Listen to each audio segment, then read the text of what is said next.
Hello and welcome. Whether you're watching this live on Zoom, live on Facebook, or on YouTube at a later time, welcome. We are glad you are here. We have several people that are just joining our webinar, so welcome. We would like to encourage you to let us know who you are and what business you might be representing by introducing yourself in the chat box. You'll find that during this webinar, you will be on mute and your video will be off. However, you will have the opportunity to interact by chatting in the chat box. And later, towards the end of the program, we'll give you the opportunity to unmute and ask your questions. If you would, you are welcome to find the chat box by hovering on the bottom of your screen if you're in Zoom. Click on chat and let us know who you are, what business you're with, and anything else you'd like to share. We know that there's limited opportunities to network, and we are pleased to be able to offer this small way for you to connect with your community. If you're on Facebook, feel free to drop us a comment and let us know who you are and where you're watching from.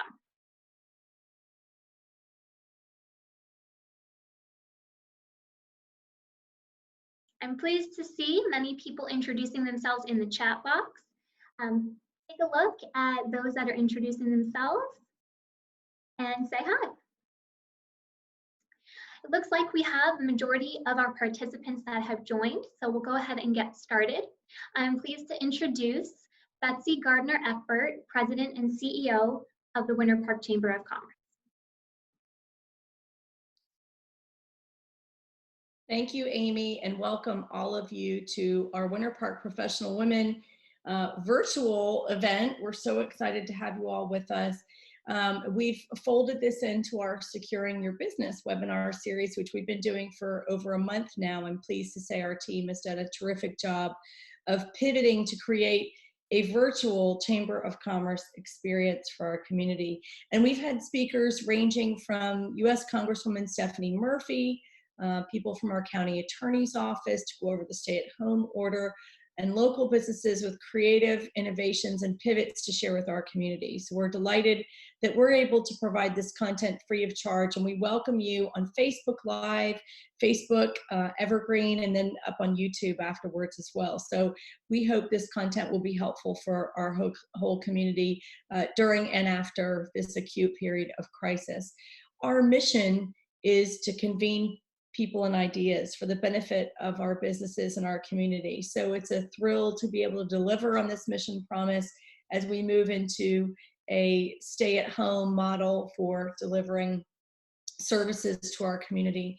And we don't get to do anything outside of partnership at the Chamber of Commerce. I'm delighted that this series is presented by our good friends at Orlando Health. And someone who I respect and admire is going to give you a short message from Orlando Health, and that's Michelle Strength. She's the Government Affairs and Public Policy Director at Orlando Health, and she's also on our board of directors here at the Chamber of Commerce. She leads a leadership team which is responsible for all federal, state, and local policy and advocacy initiatives for the healthcare system, and she works to ensure that Orlando Health's best interests are protected at a legislative and regulatory level. And in addition, she ensures robust relationships are established with elected officials, agency staff, industry association, and community leaders.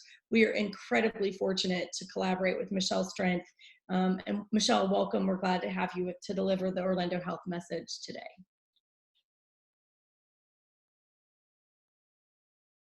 Thank you, Betsy.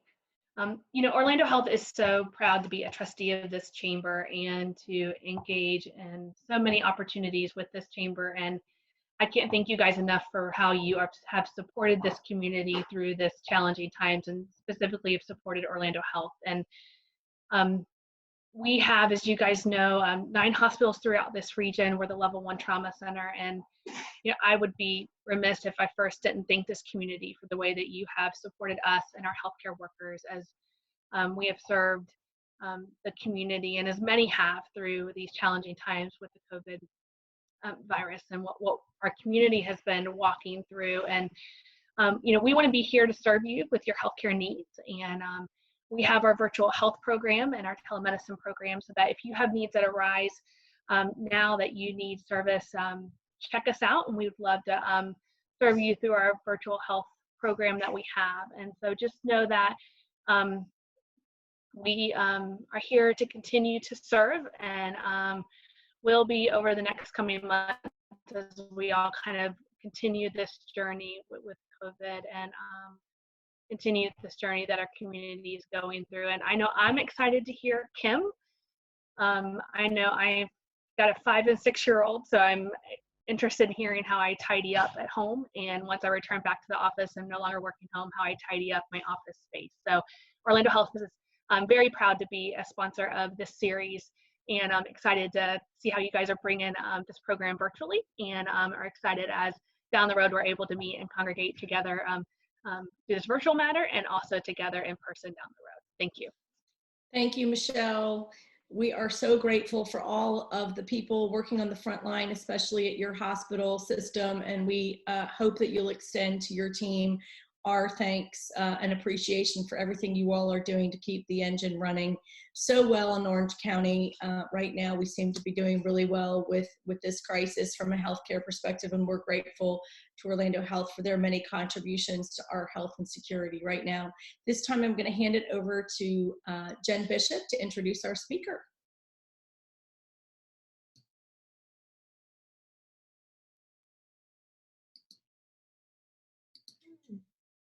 Jen, are you with us? Yes, here I am. Great. Sorry. Thanks so much, Betsy. And so glad to be here on this call with everyone this afternoon. Today, as mentioned, our guest speaker is Kim Bignon. And after a number of years in the corporate world and business development, Kim launched her own business as a professional organizer. Actually, this month, she is celebrating 20 years of business, so ironic that it's 2020. Her company is called Organize You, and Organize You specializes in clients, helping clients in their homes and offices. She also declutters areas, does some life coaching, can pack up individuals that are moving. Also can create systems to help simplify. So since we all have a little more time on our hands due to this pandemic, we thought Kim would be a great resource and a great speaker to give us some creative ways to tidy up our own shelter while sheltering. So welcome, Kim. We're so excited to have you here today.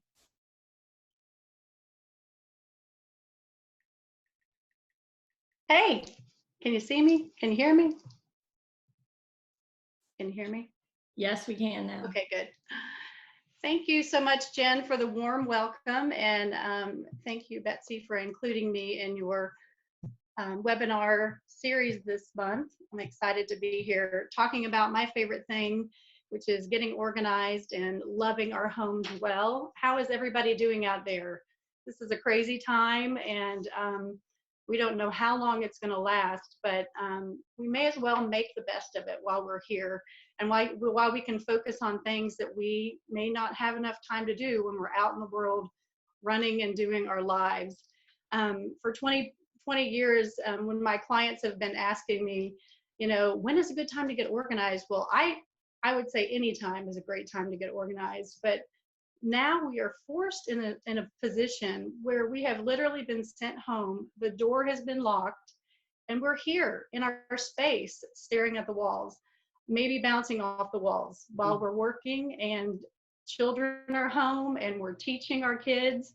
But it's a great time to also really do some soul searching and home searching for those areas that really need some control, where we have a clutter virus, right? So my hope today is that I will encourage you, and that a goal for this time would be that when we do get that green light to leave and we can go back out into the world, that we have conquered coronavirus, we have stayed well, and we have also loved our shelter well, and we have conquered the clutter virus. So that is my goal. You can just write that down if you have a piece of paper, that you want to love your home well and conquer the clutter virus. I would say that some of you immediately, when we got this order to go home, you were the overachievers that immediately got a hall pass to go get organized. And you started purging your space and buying bins at Target, and you were posting your before and afters on Instagram the next day. There's probably some of you that have like written down on your list, now that we're here, well, these are some great things we should be doing. And you've put that list on the refrigerator. Maybe even put some names of people in your home that need to help you with those projects. And it's still on the refrigerator. Some of you all have thought about it and think this would probably be a good time to deal with our clutter. And then some of you are just staring at the clutter in the corners of your room. So wherever you are in that, whether you have been jumping on it, you're thinking about it, or you're just paralyzed, some of us may just not be able to move. All of those are good places, but the hope is it will take some steps while we are sheltering in place to move and leave it better than when we got here locked in this space. When a client calls me for a walkthrough of their home, I always ask them to show me, what are those top areas of your home that you really need victory over? Where do you continue to struggle? Where does the clutter continue to pile up? Where are you cycling in and out of just those problem areas that you can't get a hold of? And we walk through and we talk about that. But then I also talk to them about what are the habits that are getting you there over and over and over again. Is it your busy lifestyle? Are you so busy you're running and coming and going with your work and your activities and your children that you don't have time to focus on your home? Are you a shopaholic? Some of us have a happy finger on that Amazon button, and we love having things show up at our door. We love receiving packages and shopping for therapy. I mean, we've all done it. But is that the problem that keeps the reason it keeps coming in the door? Do we also have the reason that we were never taught as a child? Maybe we lived in a home that never really cared. We were not taught how to care for our things, or even that maintaining and purging on a regular basis was important. And maybe you also live with an opposite. You're neat and tidy and your other half is a slob.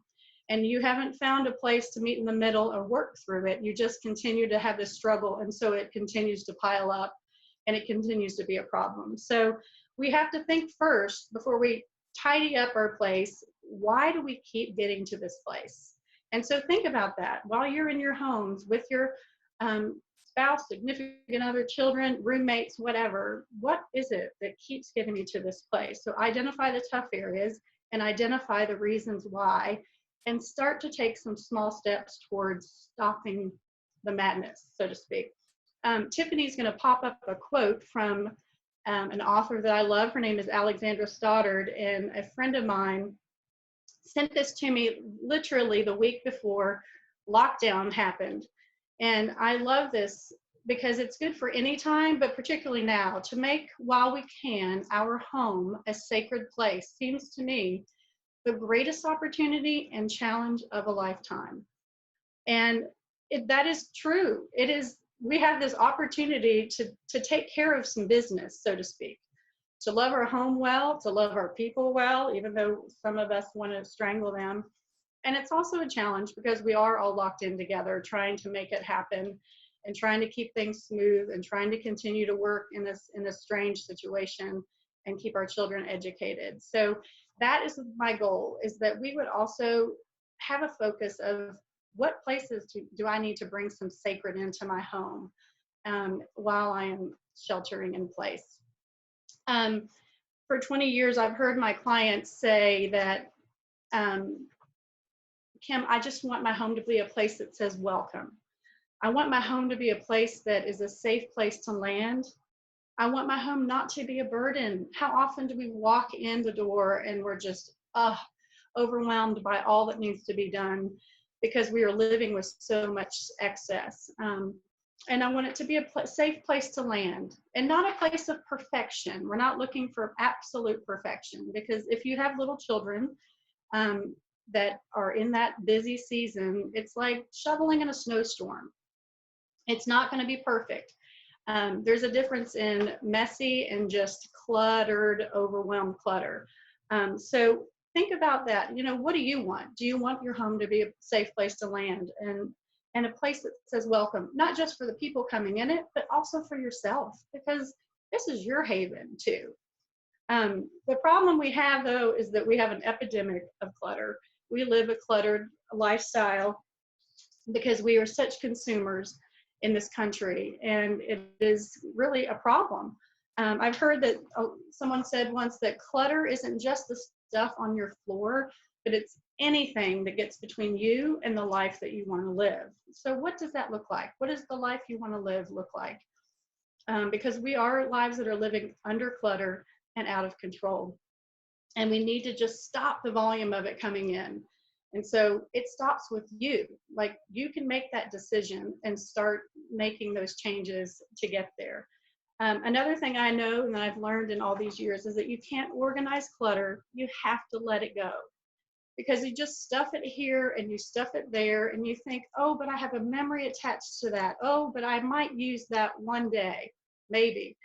And then you move it to the next house and to the next house and to the next house, and you can't organize it because it's excess. You've got to let it go. So stepping up our courage to let go of some things that aren't serving us well, that aren't blessing our lives. So how do we begin? Well, my favorite thing is to purge. So we always begin by purging. And I encourage my clients to have it in your calendar, a regular schedule for purging, monthly, quarterly, and biannually. Monthly, you could have a bag in your closet where you have just an empty shopping bag. And as you're getting ready during the week, just throw things there that you haven't used in so long. And just over that month, fill that bag up and off to your donate place you go. That can be where you start small in a monthly purging. Quarterly, you might step it up to the next area, like your pantry. And we're going to talk about that in a minute, how to do your own pantry organization. And do a pantry reorg and make your pantry sing. And then biannually, do a take back the house with the whole family. And I always encourage my clients to do it in the spring. And then again, after school starts, before the holidays, before all that stuff starts coming back in the door. And you have like a whole weekend twice a year where everybody does a big purge in their rooms, and then also areas of your home that have gotten really backed up at that point in the spring and in the late fall. So put those on your calendar. Make it part of your regimen. When you go on a weight loss program and you lose the weight, you join the gym, you're eating the healthy foods, and then all of a sudden you're in pandemic and you're locked in and you're depressed and you're eating brownies and you're staying up too late and it's all unraveling, right? But if we have a schedule, like working out and calling a friend when we need help, those are good ways to keep that purging going on a regular basis. When we have less stuff, it's easier to pick up, right? When we have less stuff, it's easier to breathe. And when we have less stuff, it's easier, we have more time for the things that we really love, because we really don't want to have to deal with that every Saturday, right? We want to be able to enjoy things like being outdoors instead of dealing with 80 pounds of laundry, which I know that doesn't really ever end if you have children. But focusing on less stuff, it gives you more time to do the things that you love the most. So where do we start? Well, I always tell my clients, and Tiffany's going to pop a picture up of a junk drawer, that the junk drawer is a great place to start for a small victory that will get you your motivation going. This is actually a double junk drawer, but I like all these containers that they have. The thing about a junk drawer is that you're going to find money, you're going to find gift certificates, you're going to find that $350 car fob that would have cost you $300 to get replaced at the car dealership. It's a fast, easy organize, and you find things, lost treasures that are found. And it gets you motivated to okay, we did the junk drawer, we can move on and be ready for the next thing. So start with something small, start with the junk drawer. And then move to the pantry, do a pantry reorganization. And then the next thing would be to start, put it on your calendar to tackle that larger garage area or shed or whatever it is that is just overwhelming your house. It just may be clothes in general. So we're going to do a little pantry, do it yourself, little instructions here. And some of the things that you will need, you can pop up the picture of the pantry in a second. There you go. I love this pantry because it shows a lot of variety of storage solutions. Some people like all the same thing, but this one gives a little bit of everything. And we're going to talk about that in a minute. But the things you'll need to do your pantry is, first of all, clear workspace. So clear off all your kitchen counters, your island, if you have an island, your kitchen table, and give yourself some workspace, because we are going to pull it all out of the closet, of the pantry. And then when you pull it all out, you're going to sort it by category. We also need a pad and a pen to write down the things that we're going to be tossing that have expired. So have a pad and pen ready. And also, if you've already shopped for your pantry prior to organizing it, any bins or containers that you might have, or make a list of the things that you need to buy. So after you've pulled it all out, this is also a great time, because we don't want coronavirus in our pantry, to clean your pantry with Clorox and sweep it out and give it just a good shine while we're organizing it. Pull it all out and sort everything on your counters by categories. You want your baking items together, your snacks, your cereals, your pastas, your rice. Put everything with each category together. And look closely when you start to toss what's expired. They're doing a lot better now about giving us an expiration date. Some things used to not. If you have a hard time looking, just keep looking, because usually it is there. Toss out what's expired. There may be some things that can go beyond the expiration date. You be the judge of that. But toss out what's expired and keep a list of what you're tossing out. I am a big fan of getting rid of boxes, cardboard boxes, anything that's stored in a box, because you never know how much you have when it's on a shelf. Children typically put in empty boxes right back in the pantry, and you don't know you're out of all of their favorite treats. So getting rid of boxes and having things stored in bins and baskets like you see on the screen there is a great way to see your inventory. So you know when you have what you have and when you're getting low as well. And then we're going to put everything back after we have cleaned our pantry, and we're going to sort it by category. And you see here in this picture, we have our baking goods, we have rices and our grains, and they don't have everything I would like to see, but I like to put things back in the pantry on the top shelf that are items that you don't use that often, like small appliances or party serving platters, things that just are that can be out of reach. And then on the very bottom on the floor would typically be stored paper products, bottles of water, Cokes, all those bulk kind of things that you need to grab that are a little bit heavier that you do use on a regular basis. And obviously tweak this according to your pantry. You may just have a reach-in pantry. You may have a walk-in pantry that you can do a back handspring in, whatever the case. Just tweak it to your needs.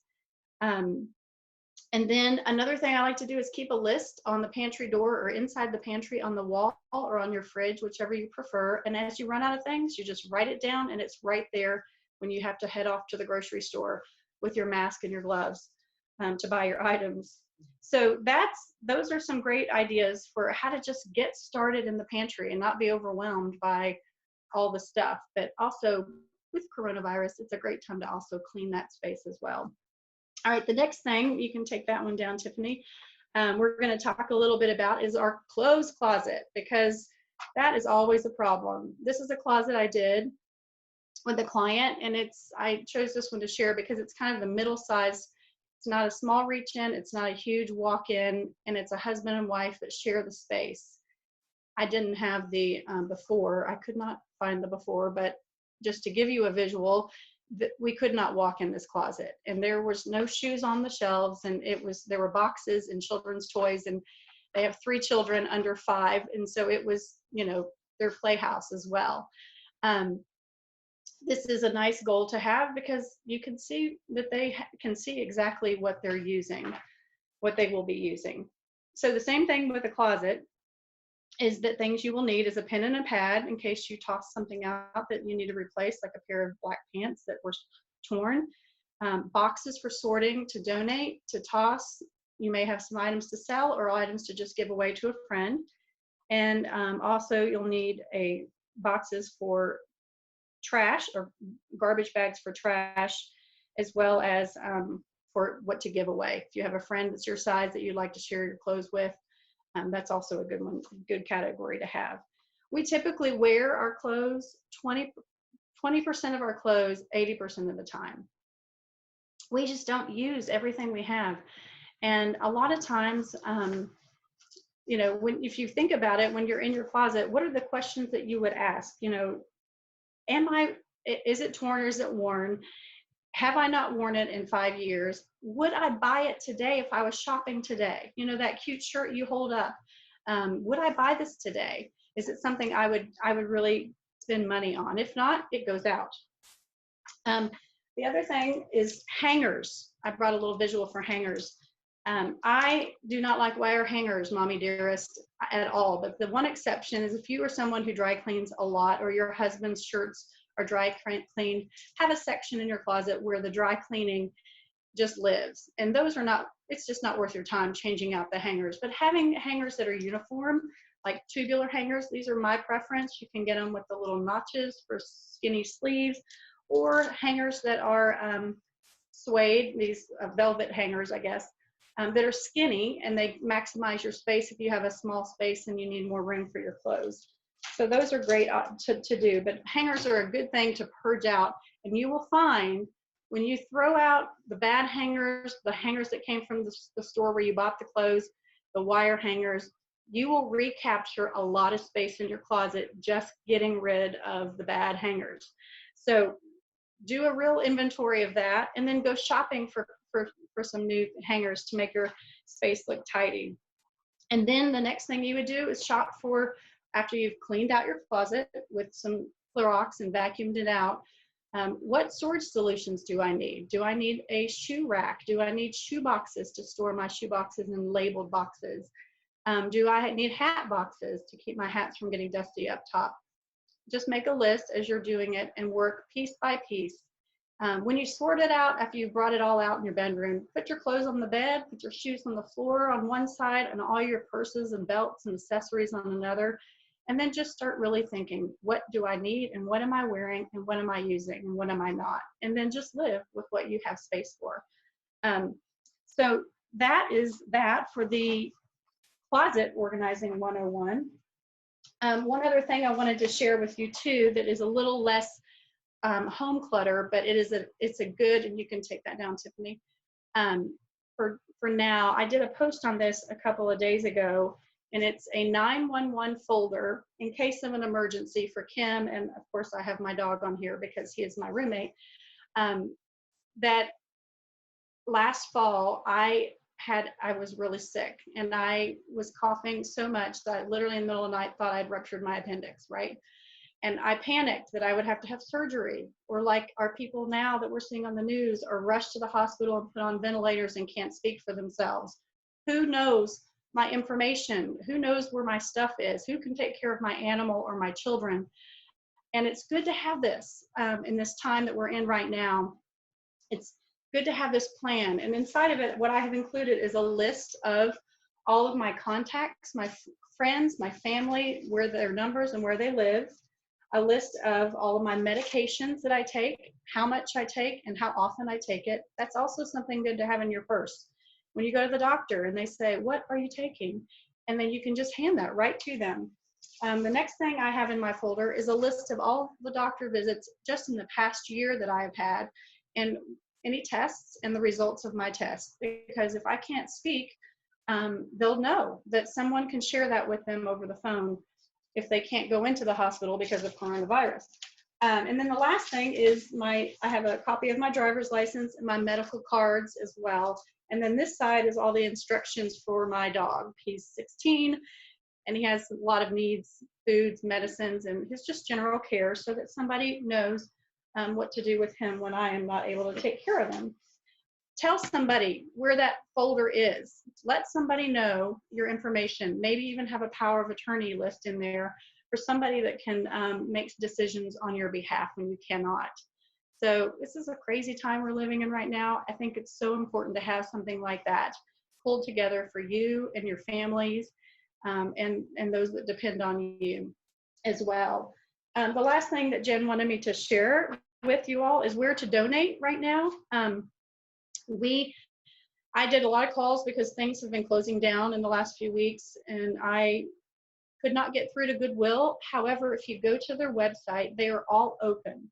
Some of them say temporarily closed, but for the most part, they're open certain hours. I think it's just not to shop. So you can drop off. Just look up on the put your zip code in and look up and see who in your area is open. Salvation Army, they are taking donations, and they are also picking up.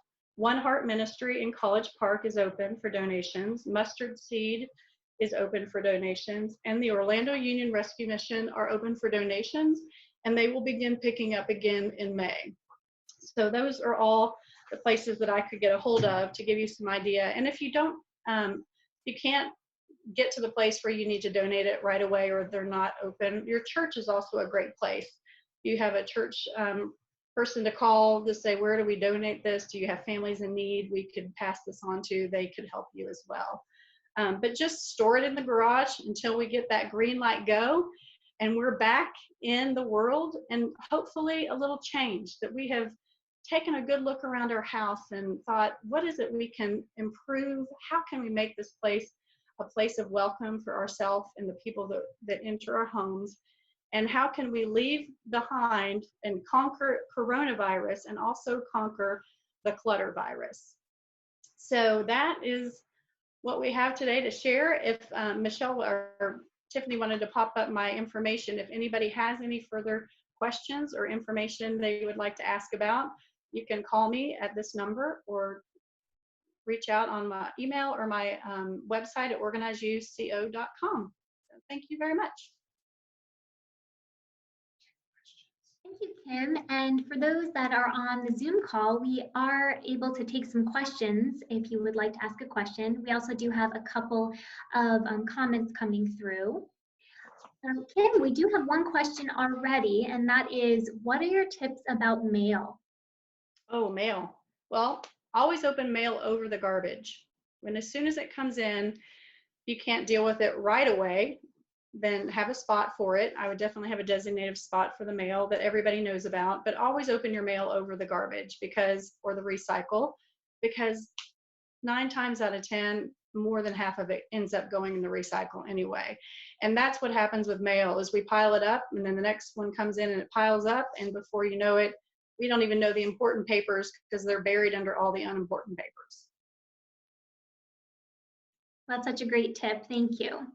And if you would like to ask a question, there's a couple ways you can do so. Our first choice would be that you raise your hand through Zoom. You'll find a button at the bottom of your screen that says raise hand.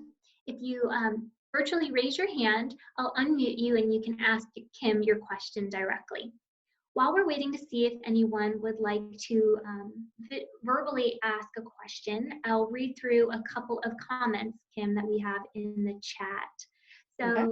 We have someone that said, I actually did this, referring to the changing the hangers to the thinner hangers, made so much more of a space changing. Made such a difference. Kim's advice always pays off, they say.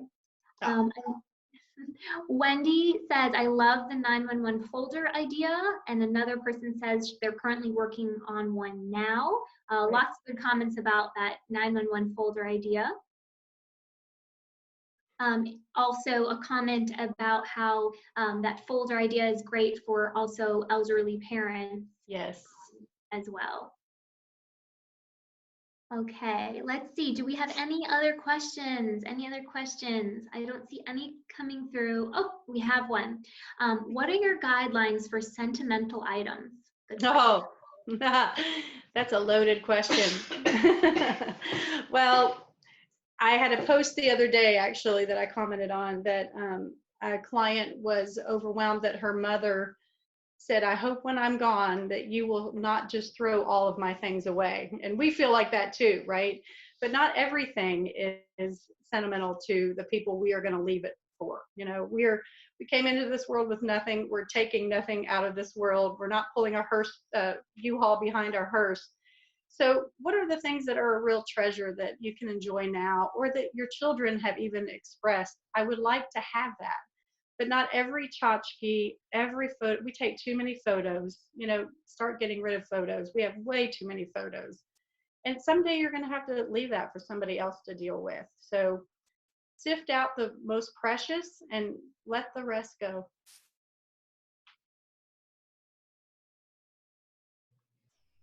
Thank you, Kim. And we do have one question that's come through on Facebook. I'm just going to read it over here. Oh, it's a question about how I can reach you. So we'll be sure to add Kim's contact information. It's currently in the Zoom chat, and we'll add that on Facebook as well. So you can direct your questions to her. So with that, I believe we've answered all of the questions. Betsy, I'd like to pass it back to you to close us out. Great. Kim, thank you for so many great strategies. I want to thank our team, Jennifer Bishop, Tiffany Cahill, and Amy Morgan, who just do a terrific job of connecting to our community through all of these webinars. And I want to thank Orlando Health again for your generosity in sponsoring this series. I know I learned a lot this afternoon, so I'm grateful for this time to refocus. So we'd love for you to focus on following us on social media, Facebook, Instagram, and LinkedIn, and subscribe to the Winter Park Chamber's newsletter on our website if you haven't done that already. Upcoming webinars are scheduled tomorrow, Navigating Uncharted Waters During a Period of Hyper Change. This is a great speaker if y'all have time to make it. It's Michael Gelman, who's the founding principal of Fiscal Strategies for Nonprofits and is an advisor to us at the Chamber of Commerce about our financial strategies. And then we've got Winter Park Professional Women, Tuesday, May 5th, Cocktails and Conversation at 5 o'clock. So we hope you'll join us for upcoming events. Thank you for being with us today, and hope that you'll find this content on our website if you'd like to revisit it or share it with somebody. And thank you again for being with us. Well, take care. Hopefully we'll see you soon on another piece of our programming.